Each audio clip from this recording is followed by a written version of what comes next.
very different accidents. It felt like a bomb had just gone off. Each with deadly consequences. Desperate to go on living, So I knew I had to hold on for at least a week before they would even miss us. the victims share a desire to return to loved ones. I was surviving for my wife and granddaughter and kids. They draw on arsenals of knowledge and withstand excruciating pain, but never give up. Why do some perish while others make it home? This is a special episode about what it takes to be a survivor. In the wild, when things go bad, they go bad fast. Without warning, your life can hang by a thread. Adventurer and survivor Craig DeMartino fought back from his own wilderness disaster to reclaim his life. Now Craig meets other courageous outdoorsmen who beat the odds and return from their own fight to survive.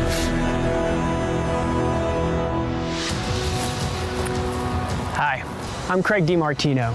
You never think it can happen to you, but it can and does. As an experienced rock climber, I knew the risks, but I never thought that I would suffer a catastrophic fall that should have ended my life. From that day forward, I became part of a very unique group, survivors. The outdoorsmen in this show all thought the same way I did that day.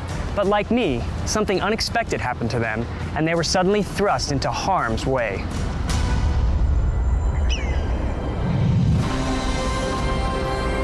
Justin Harris and his younger brother Jeremy enjoyed hiking in the spectacular canyons of south central Utah.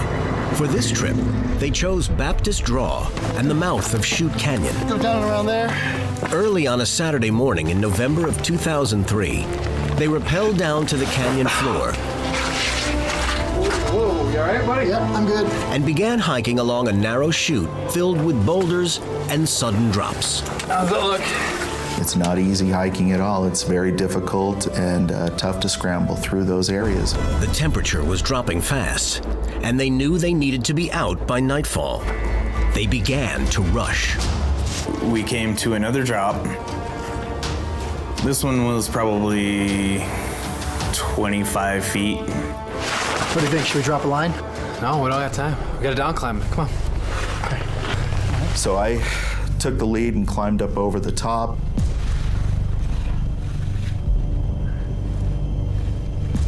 And as I put my back towards the rock and started looking for handholds and places to put my feet and move down this rock, I lost my footing. Jeremy grabbed Justin's hand, but felt him slip away. The crack of a breaking bone could be heard throughout the canyon. It felt like a bomb had just gone off in my head. I've never heard anyone scream in agony like that in my life. Jeremy knew Justin was seriously hurt, but until he could get to him, he had no idea his brother's injury was life-threatening. July 2009. Gabe Neal and his son Christian were enjoying a day of fishing on Harrisonville Lake, outside of Kansas City, Missouri. This is a warm one today, huh, bud? The afternoon was sunny and hot, but suddenly, the weather changed dramatically. You know, we didn't see any lightning, but we did start to hear thunder. Some dark ones rumbling in, moving in quick, too. And it just got black. I mean, it was like on top of us. I know I had read about, pop-up storms and how they kind of just come out of nowhere, and it did. Last thing I remember, I was getting ready to cast.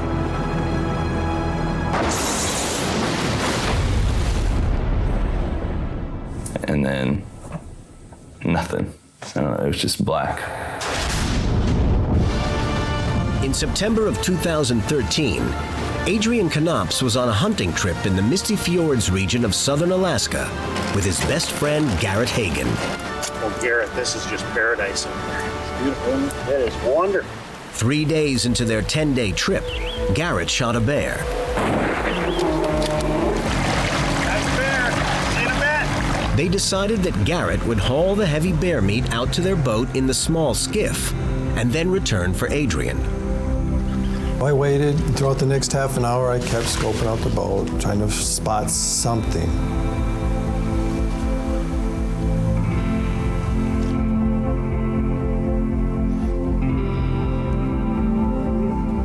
But I never spotted anything.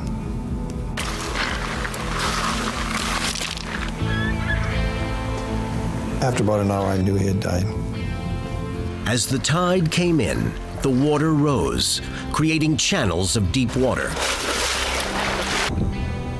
Adrian was now stranded on a treacherous tidal flat in the Alaskan wilderness with no gear or provisions. Even worse, he was surrounded by bears and wolves. A downed tree looked like his only safe harbor. I sat up there and the tide was still coming in. There was no other place he could go. He was trapped, facing a slow death from cold and starvation. None of these guys expected a day in the wilderness to end with their lives in deadly jeopardy. I talked with each of them about what they decided to do next, the first steps that were critical in their survival. My body was crushed in a fall, and I had to endure helplessness, excruciating pain, and the fear that I would never walk again. Everyone's trauma is different, but what I've learned is that survivors are similar in the way they can put panic aside and act with a clear head. Justin Harris lost his footing while hiking in a remote Utah canyon. Justin! The resulting fall severely injured his leg.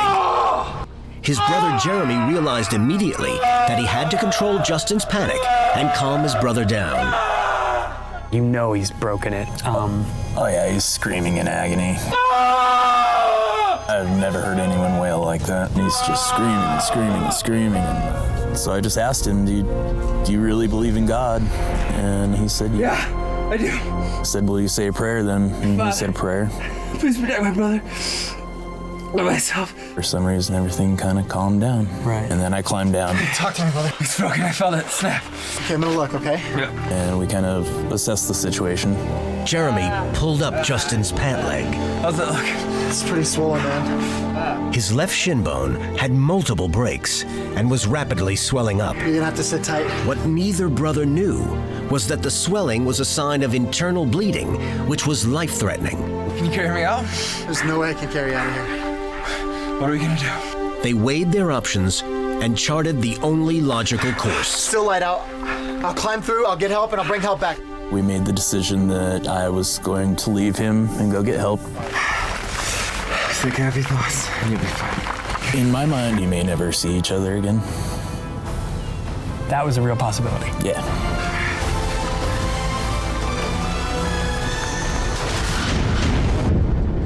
It was just another father-son day of fishing for Gabe and Christian Neal, when in a split second, a bolt of lightning came out of the sky and hit them. Never saw a flash. It's just immediately getting hit with a sledgehammer and being backwards in the water. I thought the boat blew up. Andy Flippin witnessed the strike from a nearby boat. It sounded like a mortar round in Iraq going off. I turned around, looked over my shoulder, and I see a big puff of blue smoke coming from the boat and no fishermen. First thing I remember was raindrops on my face. As I kind of came to a little more, thinking to myself, why am I in the back of the boat? Christian was flat out on the floor of the boat. His father was sinking under the water. Shocked by the electrical charge, Gabe couldn't move his legs. He was drowning. You're in the water and your legs aren't working. Were you feeling like this is it? Like, I'm not gonna get back up to the top, I'm gonna die here? It was kind of strange. I never blacked out. Is this the way it ends? And then immediately, I went to, God, if I've done anything wrong, please forgive me. Despite his desperate situation, his mind cleared and he focused on the most important thought. And then it was like you flipped a switch and where's Christian? We were standing side by side. Where's my son? Adrian Knops was alone and stranded on a mudflat in a remote corner of southeast Alaska. The tree trunk he had climbed onto not only provided a windbreak, but was a safe distance from the predator-filled tree line. That first night, he had no idea that this fallen tree would become his sanctuary for 6 more days. There was my perch right there. So you get up here and there's a little place to stick half your butt and one shoulder into. But when the winds are really strong, see the wind, like even now in the breeze, it's coming through here like a funnel. Right. Hits me right in the side of the head. So you bunch up, down like this, and like this, and you just sit. The freezing rain continued into the next day, but Adrian stayed calm and used the storm to his advantage. There was a pocket in the tree, just a little bowl. I couldn't get my hands or face in it, but like could cut a piece of dried marsh grass. I used it as a straw, and I drank out of that, the rainwater. Adrian ventured to the tree line during the short couple of hours during low tide, and only in daylight. He determined that nighttime in those trees was far too dangerous. Every morning when I was there, I would look. You'd always see the wolf tracks. And when you get out into the sand, there is a pretty major bear trail. I figured, this is covered by tide. Twice a day, I'm seeing these tracks. I cannot come to the trees for shelter. They were all on their own. Little did they know, their darkest hours were yet to come. In those first few hours, and for some days, a timely rescue starts to look pretty hopeless. But survivors never give up, no matter what. It's like another gear kicks in. It's a combination of faith and love of family. It was the love of a brother that kept Jeremy Harris forging through 4 miles of dark, icy cold canyon in search of an exit and help for his badly injured brother. All that was in my mind was save my brother. I gotta save my brother. And so it was really hard to take a break, but I had to warm up. It was so cold that I had to lay right in to the fire, and I fell asleep, and I woke up and I was on fire. It was a frightening moment, but perhaps it happened for a reason. The adrenaline rush fueled Jeremy to press onward.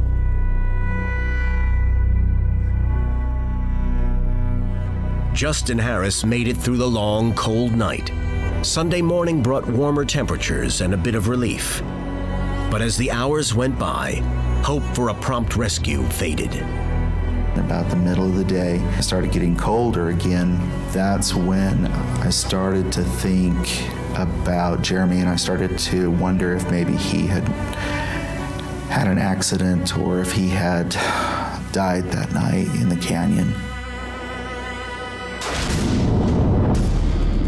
Gabe Neal was paralyzed and drowning underwater, ready to give up. But he then realized he had to survive for the sake of his son. Where's Christian? We were standing side by side. Where's my son? And at that point is when I started really digging with my arms to get to the top of the water.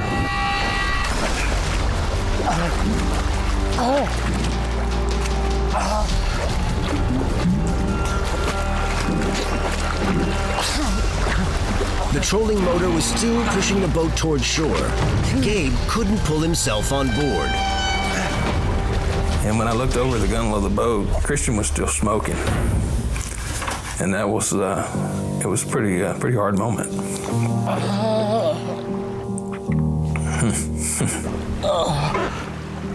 Still didn't at that moment, I didn't really understand what happened.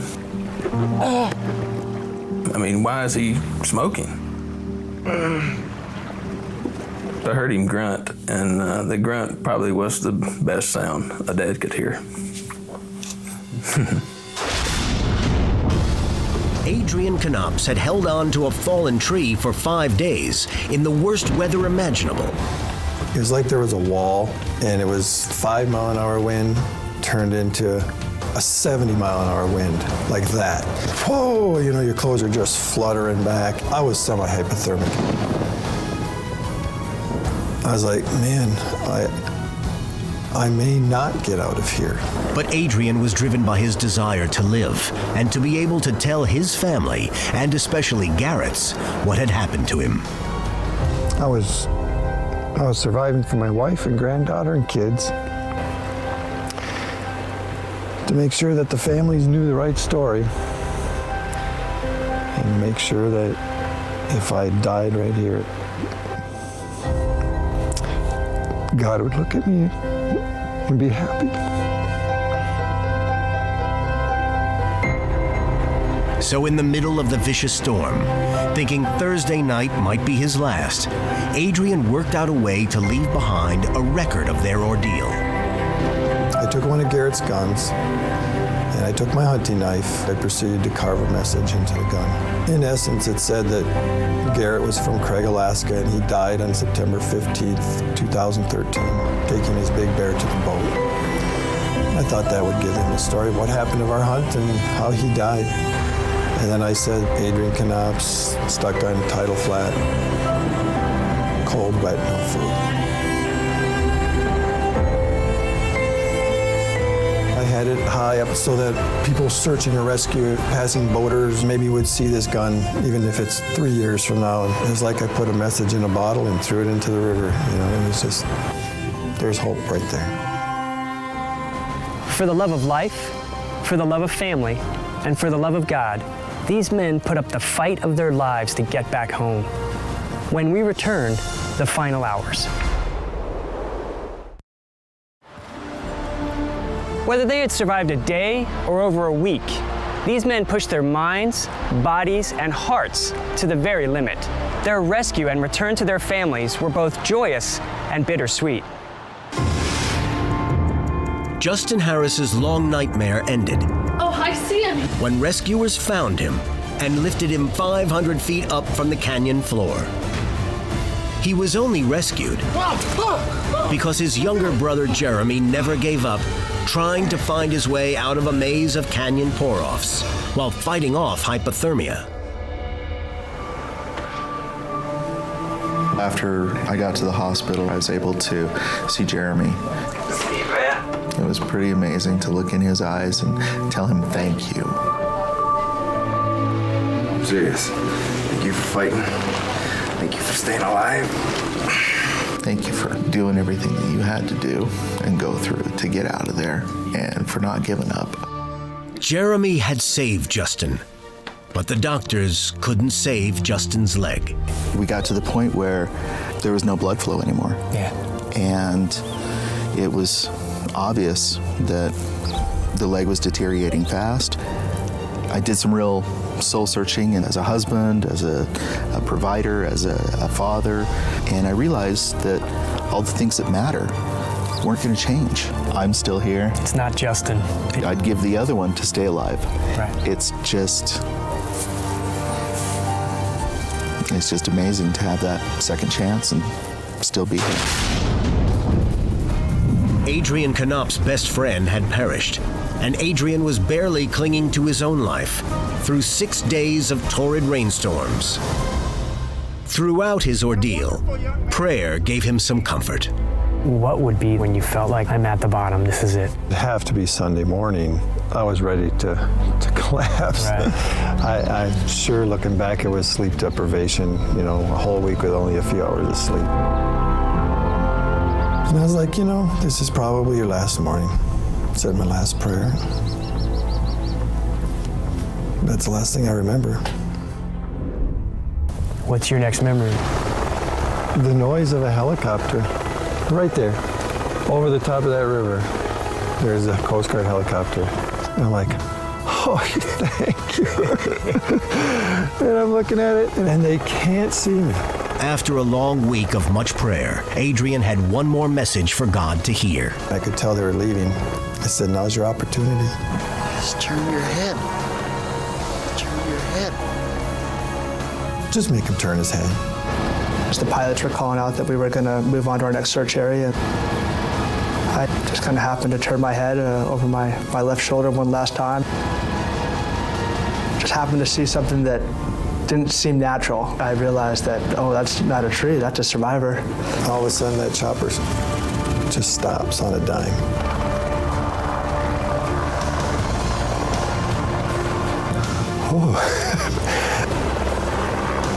door flings open. And I stepped out of the aircraft and walked over to Adrian. He had told me that he had been sitting there for 7 days waiting for help. All right, well, we're here to get you out of here.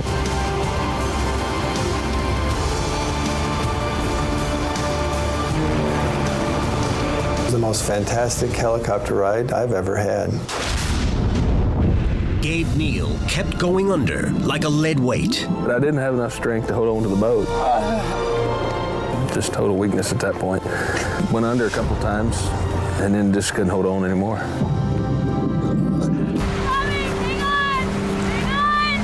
But in the background, I could hear somebody screaming, and I knew it wasn't myself, and I knew it wasn't Christian. The screaming was coming from Andy Flippin's boat. We were only about 50 yards away when it happened. We got up there, and my dad jumped out.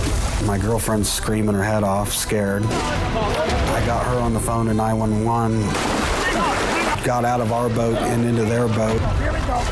My dad helped hold Gabe in position. The Flippin family worked tirelessly to save the Neals. And miraculously, both Gabe and Christian made it through without permanent damage. Trying to get better, back out fishing before you know it. Today, Christian's exploded graphite fishing pole serves as a terrifying reminder of just how lucky they were to survive. Was there ever a point where you thought, this could be something that kills me? I guess I was okay with it. If I needed to die and the good Lord wanted to bring me home then that's his decision, and I was okay with it. These are just a few of the incredible survivors I met while working on this series. And I have to say, I'm constantly amazed each time I meet one and hear their story. Survivors are a unique group of individuals, each one humble to be alive and grateful to have won their incredible fight to survive.